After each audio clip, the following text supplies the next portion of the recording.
नमस्कार, मी नागेश शरणागत आजचा विषय घेऊन आलो आहे। मानव धर्मात फोटोमध्ये परमेश्वर आहे का? आणि त्यागी सेवकाला जी फोटो मिळते मग ती कशासाठी? विचाराची गोष्ट आहे। तर माझे दोन हाताची विनंती आहे की पूर्ण व्हिडिओ ऐकल्याशिवाय याला स्किप करू नये आणि पूर्ण गोष्ट समजल्याशिवाय कुणालाही सांगू नये, कारण की हा माणूस हा सेवक ऐकतो एक आणि सांगताना सांगतो दीड, आणि जेव्हा आपण दुसऱ्याला दीड सांगतो त्या गोष्टीला तो तीन करून सांगतो। आणि म्हणून पहिले गोष्ट समजून घ्यायचं आणि त्याच्यानंतरच दुसऱ्याला आपण ही गोष्ट सांगावी।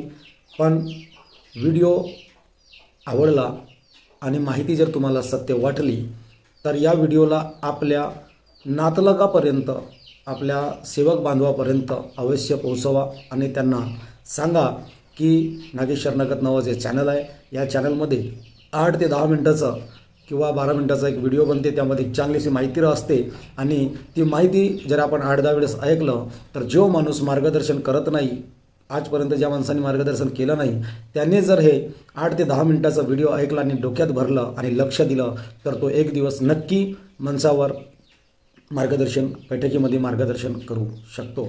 तर चला वळूया आपल्या आजच्या विषयाकडे। आणि चॅनलला सबस्क्राईब करायला विसरू नका आणि आवडल्यास शेअर करायला आणि लाईक करायला, कमेंट करायला विसरू नका। तर चला वळूया आपल्या आजच्या विषयाकडे। सेवक बांधवांनो, असं भरपूर वेळी एक गोष्ट निर्माण होते की आपला भगवंत हनुमानजी आहे, बरोबर, आपला भगवंत हनुमानजी आहे आणि जो प्रतिमा आहे आपल्या घरी दिलेली ती हनुमानजीचीच प्रतिमा आहे। मग आपल्या मार्गात जी फोटो आहे त्या फोटोमध्ये भगवंत आहे का? आपला विषय काय आहे आजचा? आपल्या ज्या घरी प्रतिमा आहे त्या प्रतिमेमध्ये भगवंत आहे का? तर तुम्हाला जर माहीत असेल माझा बोलण्यापूर्वी तर कमेंटमध्ये पटके दिसेल या हो किंवा नाही। तर माझा मते, माझा वैयक्तिक मत आहे, माझा वैयक्तिक विचार आहे आणि तुम्हाला काय मार्गदर्शन मिळालं आहे तो मला अजिबात माहीत नाही। पण मला जो माहिती आहे त्या माहितीनुसार मी तुमच्यापर्यंत हे सांगतोय, भगवंत प्रतिमेत नाही, भगवंत प्रतिमेत नाही। जर तुम्ही विचार करा ना, तुम्ही थोडा विचार करा, रिवाइंड जा, मागे जा आणि मागे जाऊन विचार करा की आपण ज्या दिवशी या मार्गामध्ये मरण्याचा वचन दिला आणि मरण्याचं वचन दिल्याच्या नंतर आपल्याला मार्गदर्शक साहेबांनी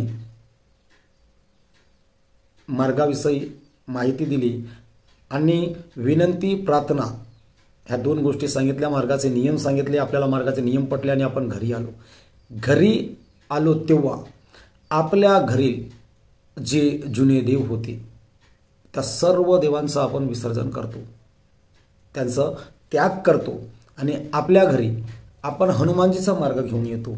पण जेव्हा आपण मार्ग घेऊन येतो, कार्यकर्ता साहेबाच्या घरून जेव्हा आपण घरी येतो तर आपल्यासोबत हनुमानजीची प्रतिमा असते का? नाही।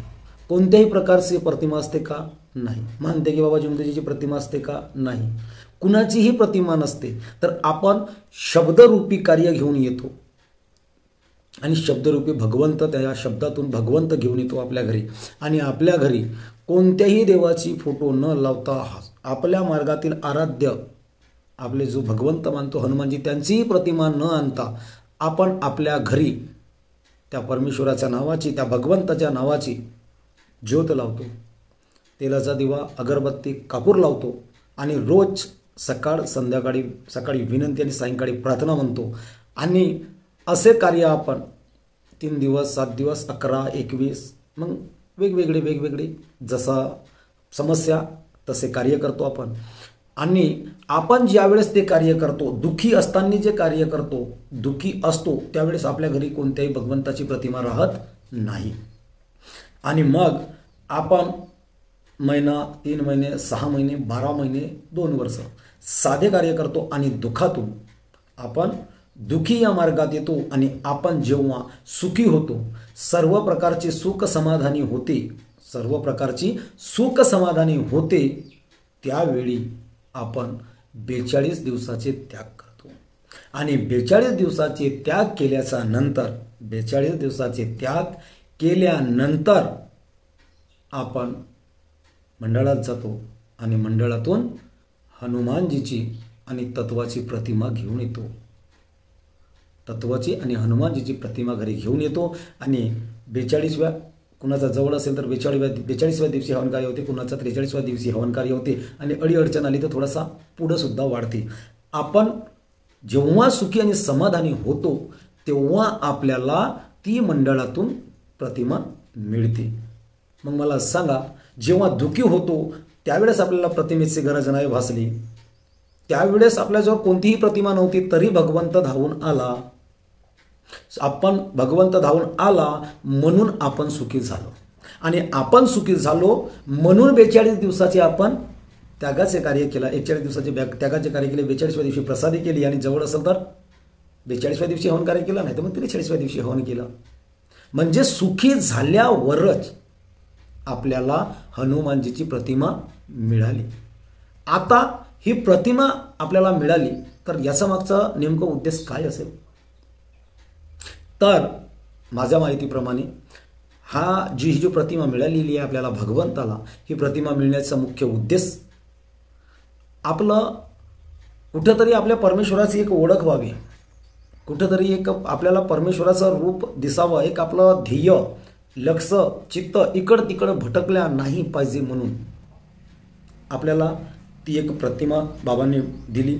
आपण हिंदू धर्माचे आहोत, आपण हिंदू धर्माचे आहोत, आपला हिंदू धर्म आहे आणि आपली जी रस्ता आहे ती मानव धर्म आहे. आपल्या मार्गाचं नाव मानव धर्म आहे, पण ही एक रस्ता आहे, या मार्गाने आपल्याला चालायचं आहे. पण आपण बघायला गेलो तर आपण हिंदू आहोत आणि आपण हिंदू धर्माचे आहोत, आपल्यावर कोणी टीका केल्या नाही पाहिजे म्हणून बाबांनी हनुमानजीची आपल्याला प्रतिमा दिली.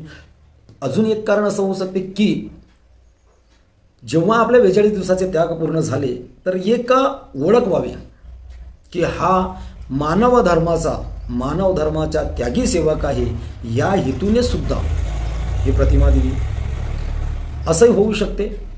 आणि अजून कारण आहे, थोडं आठवत नाही, म्हणजे एक काय, आपण कुठं भटकलं नाही पाहिजे, आपली दिशा भटकल्या नाही पाहिजे, आपल्याला एक आपल्या भगवंताची ओळख असावी, एक म्हणजे या काय म्हणतात त्याला, एक चेहरा आपला प्रत्यक्ष, आपला एक चित्त, एक लक्ष, एक भगवान असावा.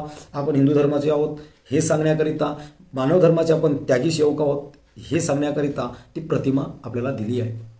ज्यावेळेस बाबांनी या मानव धर्माची स्थापना केली त्या काळात तर जाणार नाही, पण अंदाजे आजही असे कितीतरी जुने सेवक आहेत जे बाबांसोबत बाबांच्या काळात हयातीत ज्यांनी त्यांचा 20 नंबर 25 नंबर 30 नंबर असेल त्यावेळेस बाबा मार्केटमधून सर्वसाधारण फोटो बाजारामधून घेऊन देत होते. पण आणि त्या बाजारातल्या फोटोवर कोणत्याही प्रकारचे हनुमानजी राहत होते आणि त्या हनुमानजीच्या कोणत्याही प्रकारचे म्हणजे कधी पहाडीवाला तर कधी, आता ते काय मी नेमकं पाहिलं नाही, फोटोवर कोणतंही नाव असलं तरी चालेल, पण हनुमानजीची प्रतिमा म्हणजे हनुमानजीची प्रतिमा. अशा प्रतिमेवर पूर्वी बाबाच्या हयातीमध्ये जुन्या जो 20 नंबर 1 नंबर ते 20 नंबर या 4 नंबर 5 नंबर म्हणजे 25-30 नंबरपर्यंत असे कार्य झाले आणि त्यापुढेही झाले असतील अंदाजे. पण जेव्हा बाबांना असं वाटलं की आपला मार्ग एक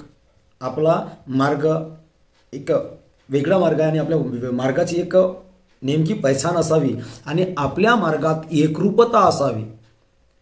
जर माझ्या घरी वेगळ्या प्रकारचे फोटो आणि माझ्या मित्राच्या घरी वेगळ्या प्रकारचे फोटो, माझ्या मामाच्या घरी वेगळ्या प्रकारचे फोटो, मावशीच्या घरी वेगळ्या प्रकारचे फोटो, तर ह्या ज्या विभिन्न फोटो जर असल्या असत्या तर लोकांना समजमध्ये आलं नसतं की हा परमात्मा एकचा सेवक आहे किंवा मानव धर्माचा सेवक आहे, म्हणते की बाबा जुमदीचा सेवक आहे, बाबा हनुमानजीचा सेवक आहे, हा लक्षात आला नसता.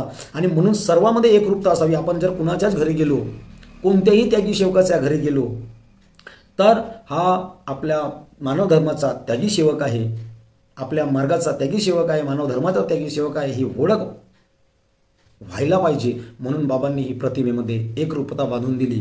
प्रतिमेत परमेश्वर नाही, बोलण्यासाठी अजून भरपूर आहे, पण ठराविक वेळेनुसार तितकं वेळ नाही आणि म्हणून याच गोष्टीला इथे थांबवतो. प्रतिमेत परमेश्वर नाही. जर भगवंत प्रतिमेमध्ये असता तर आपण ज्या दिवशी या मार्गात दुःखी आलो त्याच दिवशी आपल्याला प्रतिमा मिळाली असती. सुखी आणि समाधानी